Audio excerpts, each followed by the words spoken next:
Bonjour Sophie Le Ménestrel. Bonjour Christelle. Devant ce bel étal de charcutier, c'est pas par hasard en cette période de fête, puisqu'on va parler du boudin blanc. D'où vient-il ce boudin blanc? Au Moyen-Âge, on avait l'habitude de manger avant le repas de Noël une bouillie faite de lait, de mie de pain, de graisse et de fécule, et parfois de morceaux de jambon ou de volaille bouillie.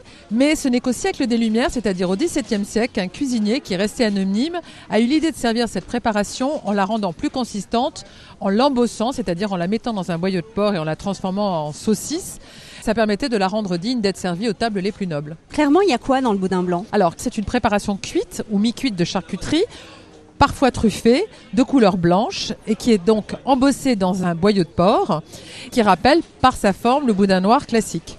Alors, les éléments de base qui rentrent dans sa composition, c'est une viande maigre blanche, volaille, gibier, du veau ou du porc, une matière grasse, de la crème, du beurre ou du gras de porc et une substance qui va lier tout ça, une panade ou du lait ou des œufs. Où est-ce qu'il est fabriqué ce boudin blanc? C'est une spécialité culinaire de Liège en Belgique, de Rethel dans les Ardennes et celui d'Essey qui se situe en Normandie. Bonjour monsieur. Bonjour madame. C'est vous qui tenez ce bel étal de charcuterie-boucherie là et vous avez du boudin blanc. Comment est-ce que vous me conseilleriez de le faire cuire là ce boudin? Tout doucement, 5 minutes chaque côté, à la poêle, doucement ou au four comme vous voulez, mais doucement.